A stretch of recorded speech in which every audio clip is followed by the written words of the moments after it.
Assalamualaikum warahmatullahi wabarakatuh. Kepada yang terhormat Bapak Ibu dosen penguji uji kinerja pada PPG Transformasi Pendidikan Agama Islam tahun 2025. Perkenalkan, saya Faizatun Nisa, mahasiswa PPG TAI tahap 2 tahun 2025 di LPTK Universitas Islam Negeri Syarif Hidayatullah Jakarta dengan NIM 42500140859. Pada hari ini, Jumat 10 Oktober 2025, akan melaksanakan uji kinerja di SDN Pulau Gebang 04 Jakarta Timur di kelas 4 dengan materi menyambut usia balik. Terima kasih dan selamat menyaksikan. Assalamualaikum anak-anak. Oke. Alhamdulillah. Nah, sebelum kita belajar, Ibu mau menanyakan dulu siapa yang hari ini tidak masuk? Nanti Dinda, oke. Untuk teman-teman kita yang tidak hadir pada hari ini, kita doakan supaya cepat diangkat sakitnya oleh Allah dan diberikan kesembuhan, ya. Oke, baik anak-anak, sudah siap belajar hari ini? Ya. Iya. Oke, sebelum kita belajar, seperti biasa kita mulai berdoa dulu ya. Hari ini siapa yang tadi datangnya pertama, lebih awal dari teman-teman yang lain? Oke, Fajri. Maju Fajri, disiapkan dulu. Ya.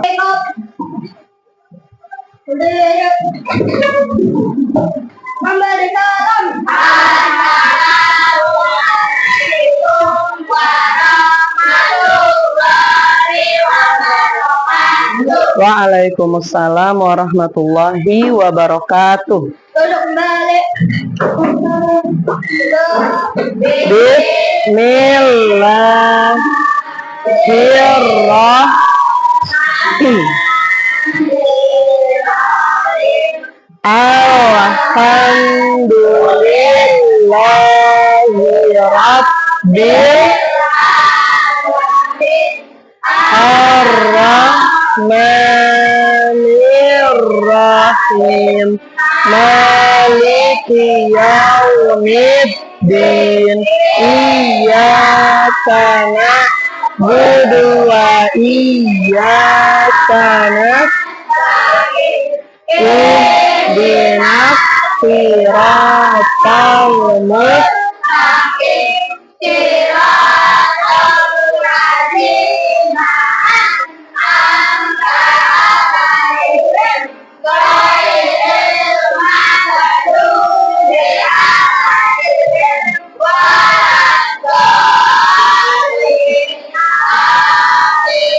Raditu billahi wa bil islami dina wa bi Muhammadin Rabbi zidni ilma warzuqni fahma ya Rabbal. Oke, terima kasih Fajri. Nah, baik anak-anak, sebelum kita mulai belajar, kita nyanyikan lagu kebangsaan Indonesia Raya dulu ya. Oke, semuanya dimohon berdiri.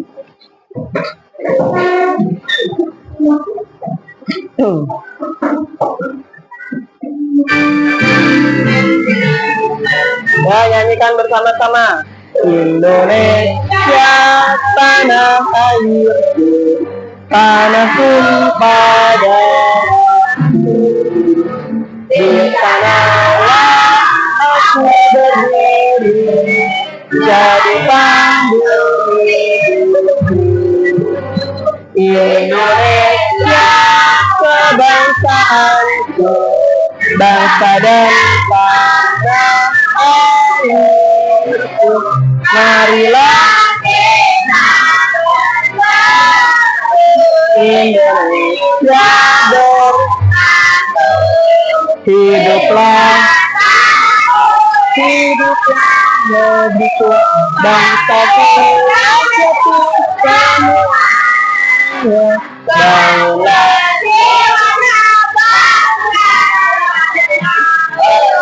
Indonesia Raya, Indonesia Raya.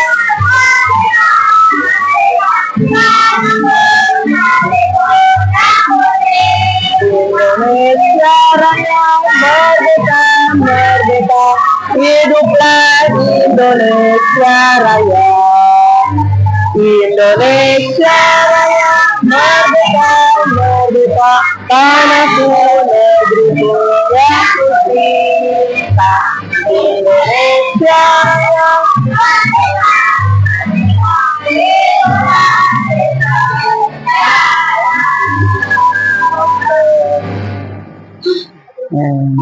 Oke, semuanya boleh duduk kembali. Baik anak-anak, sebelum kita belajar, Ibu mau cek semangat anak-anak dulu nih. Yuk, kita tepuk semangat dulu, bisa? Yuk, 1, 2, 3, tepuk semangat.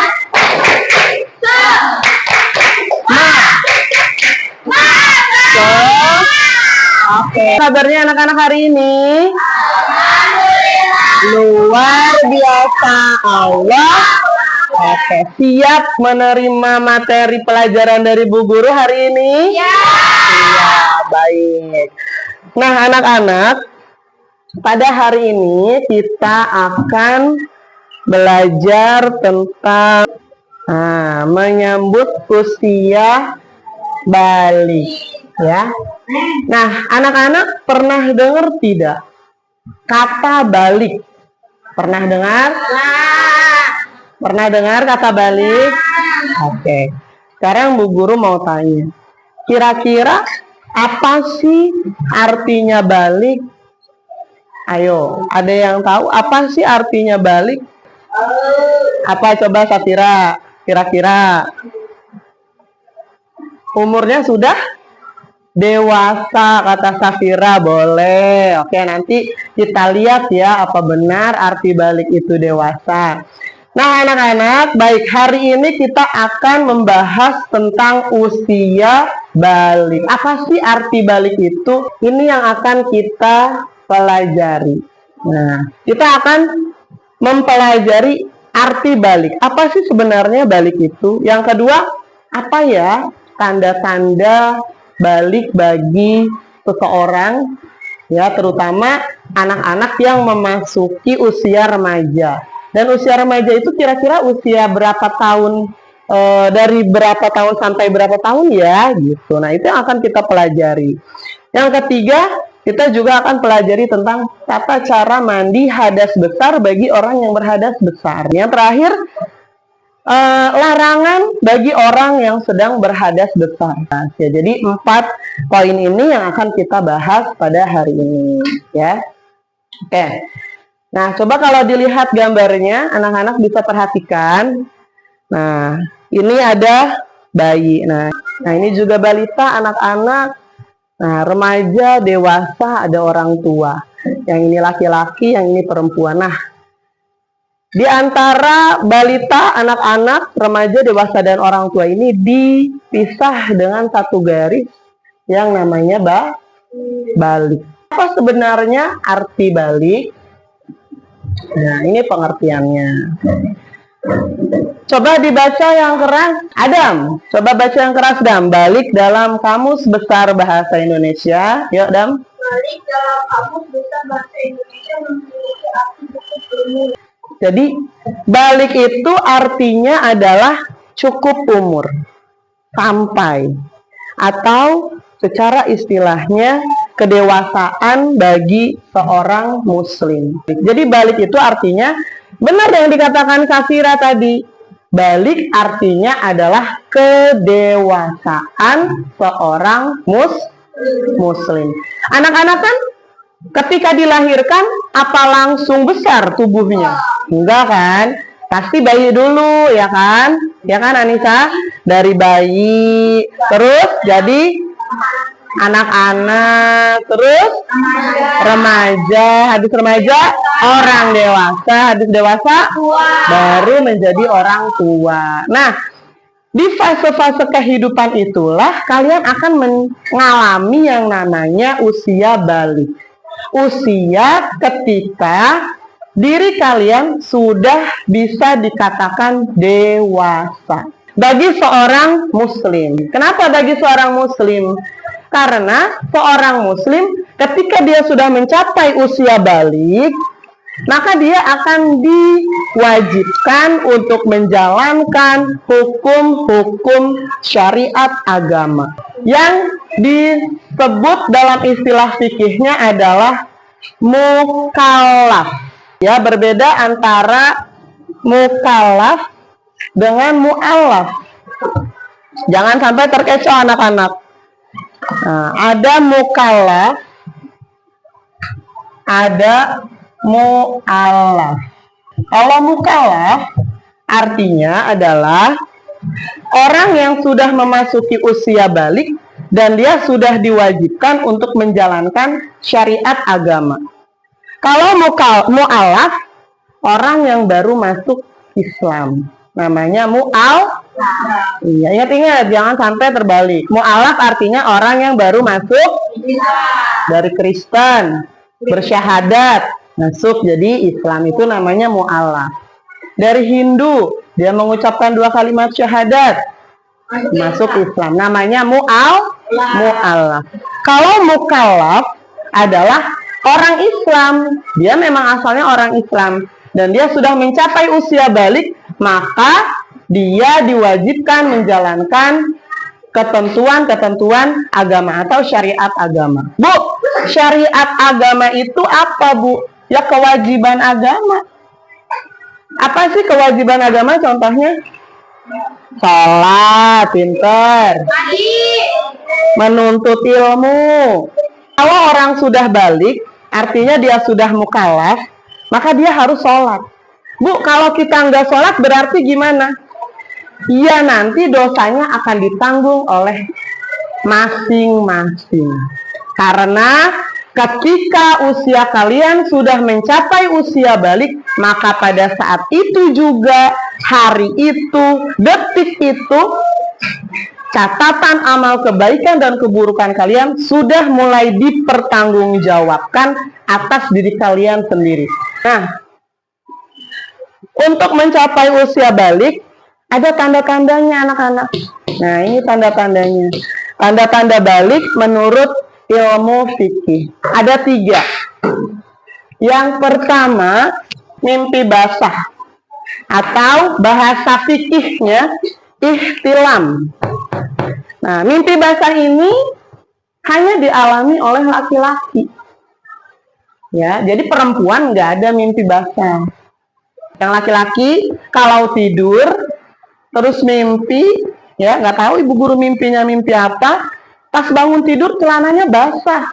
Tapi pas dicium itu bukan bau pesing, bukan bau ompol. Ya, itu artinya kamu sudah mimpi basah. Yang kedua, haid atau menstruasi untuk perempuan.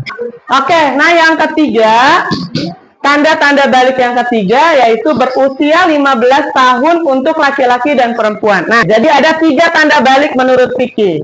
Yang pertama yang untuk laki-laki apa? Yang kedua untuk perempuan? Apa?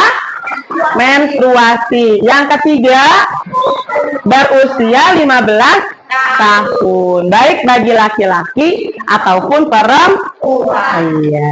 Nah, sekarang ibu akan tampilkan video tentang apa sih itu menstruasi.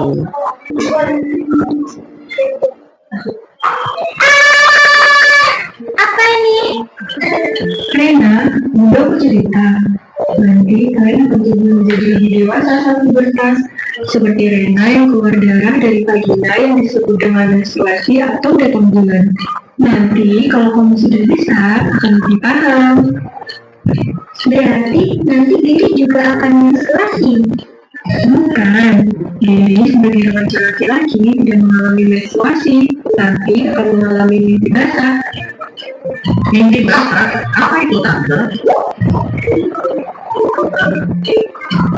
Iya, Dewi. Mimpi basah itu adalah proses keluarnya cairan mani yang berisi sperma ketika kamu sedang tidur. Oh, gitu ya. Iya, menstruasi dan mimpi basah itu tanda kamu mulai puber. Nantinya bentuk badan kalian akan mengalami perubahan. Nah, nanti Dewi akan tumbuh jauh, suara semakin berat, dada membidang, dan akan tumbuh rambut di beberapa bagian tubuh kamu. Dan untuk Rena, selain tumbuh rambut juga akan lebar dan payudara yang besar. Tadi apa yang terjadi dengan Rena? Dia mengalami apa? Mengalami apa? Yang keras mengalami apa? Menstruasi, ya. Nah, tadi kan anak-anak di awal sudah ibu sampaikan, misalnya Atar nih malam-malam mimpi, terus pas bangun celananya basah, Tar. Nah, bukan ngompol yang tadi ibu bilang, Amar, bukan ngompol, Tar. Ya, pas dicium bukan bau pesing, bukan bau ompol. Berarti tandanya Atar sudah balik. Nah, ketika Atar mengalami hal seperti itu, di waktu subuh, harusnya kan Atar sholat subuh. Tapi Atar belum boleh sholat subuh sebelum melakukan yang namanya mandi hadas besar atau mandi junub. Mandi junub atau mandi hadas besar ini dilakukan bagi orang-orang yang berhadas besar. Mimpi basah, keluarnya sperma atau mani karena mimpi basah menyebabkan orang berhadas besar. Jadi sebelum dia sholat, dia harus mandi dulu. Setelah mandi baru sholat gitu. Sama kalau yang perempuan. Kalau yang perempuan kan tadi tanda baliknya menstruasi. Nah, ketika perempuan masih dalam masa menstruasi, nah dia dalam keadaan hadas besar. Ya, sampai menstruasinya berhenti, barulah dia boleh sholat, boleh menjalankan lagi kewajiban-kewajiban agama, perintah-perintah agama. Tapi dengan syarat dia harus mandi hadas besar dulu. Nah, caranya, oke, dilihat caranya, ada videonya. Inilah tata cara mandi wajib yang benar sesuai sunnah Rasulullah Sallallahu Alaihi Wasallam. Mandi wajib atau mandi besar adalah mandi. Hal itu adalah keluarnya air mani berwajib dan niat, tidak ada bacaan doanya. Nah, pertama niat, ya. Berikutnya langkah yang kedua mengucapkan basmalah. Bismillahirrahmanirrahim. Kemudian rangkaian yang ketiga, bersihkan terlebih dahulu kedua tangan kita. Nah, bersihkan kedua tangan di sela-selai seperti ini. Airnya ngocor, tangannya di Berikutnya langkah yang keempat, bersihkan kemaluan dan dubur kita hingga bersih. Nah, cebok, ya. Nah, kita menggunakan Lihat. tangan, Pegang gayungnya, gayung, nggak begini, tangan kiri tapi gini. untuk Jangan membersihkan sampai jempol kita ini, ya, masuk ke kita lubang gayung. pakai sabun Lihat cara pegangnya. supaya lebih bersih. Nah, cebok dulu depan belakang cebok.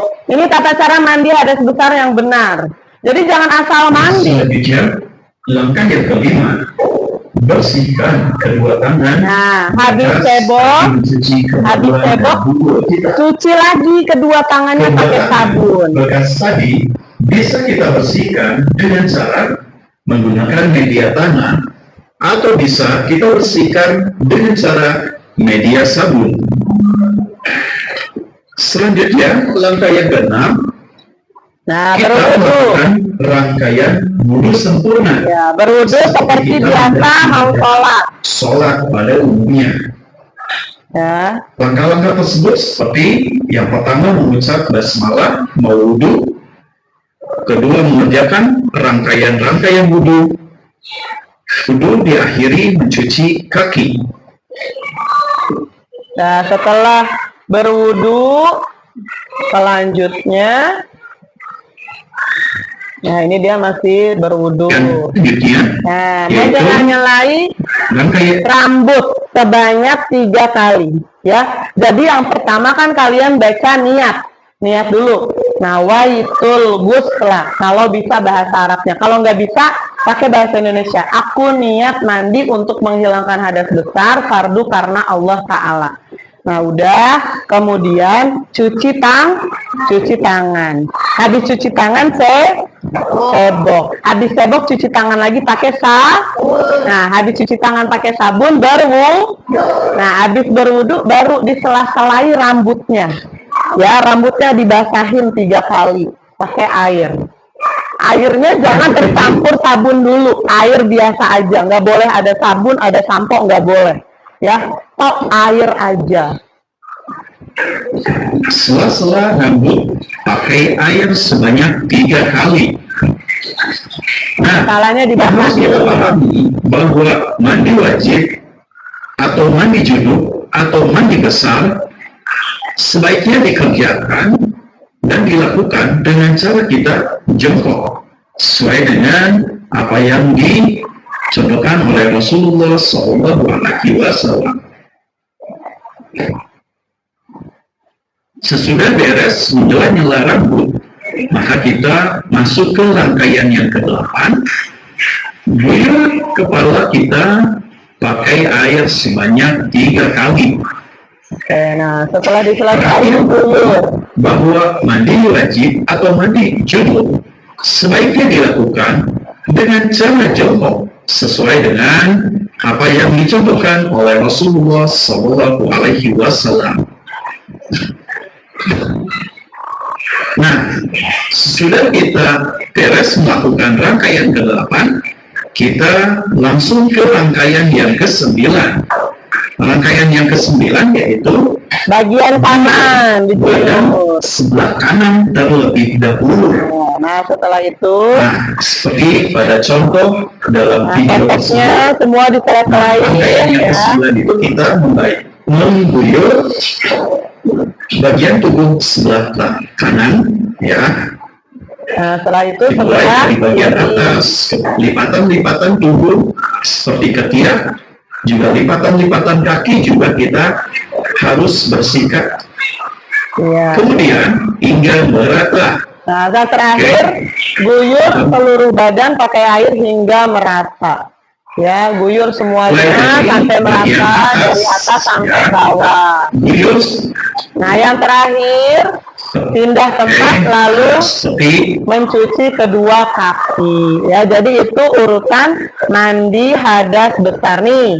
Urutannya kalau digambarkan seperti ini. Nah, yang pertama niat mandi. Nih, niat mandi. Yang kedua membasuh kedua tangan. Yang ketiga membersihkan kemaluan. Yang keempat wudu. Yang kelima basuh rambut di kepala dengan tangan ke seluruh permukaan kulit rambut hingga rata terkena air. Yang keenam guyur kepala dengan air dan guyur seluruh tubuh. Ketujuh pakai sabun dan sampo, ya. Jadi jangan langsung begitu pertama mandi langsung kasih sabun dan sampo, jangan, ya, nggak boleh. Nah, yang ke-8 wudhu lagi, ya, itu urutan mandi wajib. Nah, sekarang perkara yang dilarang ketika berhadas besar. Nah, kalau kita sedang berhadas besar, kita tidak boleh melakukan hal-hal ini, anak-anak.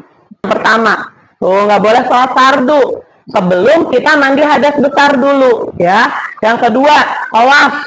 Tawaf itu mengelilingi Ka'bah dalam ibadah haji dan umroh. Nggak boleh kalau yang berhadas besar, harus mandi hadas besar dulu. Yang ketiga, membaca, menyentuh atau membawa Al-Quran. Yang keempat, berpuasa bagi perempuan yang haid dan nifas. Yang kelima, beriktikaf di dalam masjid. Diam di dalam masjid itu nggak boleh untuk orang yang berhadas besar, ya, yang menstruasi, yang nifas, atau yang sedang dalam keadaan junub.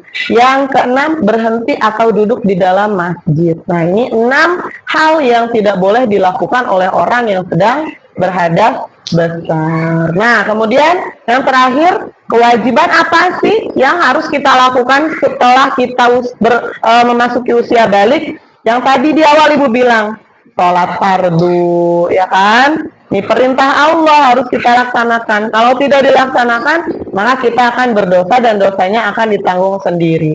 Yang kedua, menutup aurat.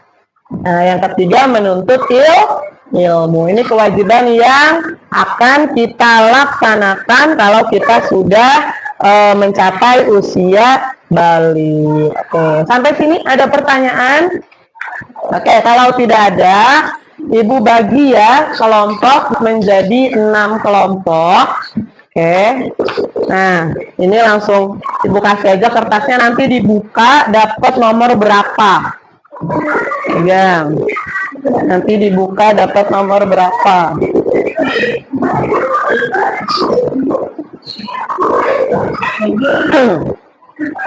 Yang dapat nomor 1 siapa? Nomor 1 kertasnya. Nih Safira, pegang dulu. Nah, nomor 1 siapa lagi? Yang dapat nomor 2. Nomor 2. Yang dapat nomor 3. Oke. Nah, ini materinya ya, bahan materinya.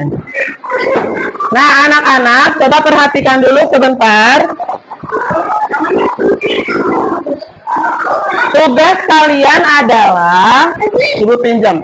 Coba perhatikan dulu. Tugas kalian adalah masing-masing kelompok sudah Ibu berikan LKPD. Nah, di dalam LKPD yang sudah Ibu berikan ada sebuah permasalahan. Untuk kelompok 1 contohnya. Permasalahannya adalah nih yang ini. Ahmad kelas 6 SD mengalami mimpi basah untuk pertama kalinya. Ia bingung apakah dia boleh sholat berjamaah. Ahmad ingin tahu apa saja ibadah yang dilarang saat berhadas besar menurut ilmu fikih. Nah, itu kan ada masalahnya. Kalian baca dulu masalahnya, kemudian setelah itu ada pertanyaan di belakangnya. Nah, pertanyaannya dijawab. Apa tanda balik yang dialami Ahmad? Ya, apa laki-laki? Apa? Mimpi basah. Apa larangan yang berlaku setelah seseorang balik? Kalau orang balik itu dia nggak boleh ngapain? Iya. Nah, bagaimana sebaiknya sikap Ahmad? Gitu ya, dijawab pertanyaan yang ada di belakangnya. Oke, ya. Ibu berikan waktu 10 menit.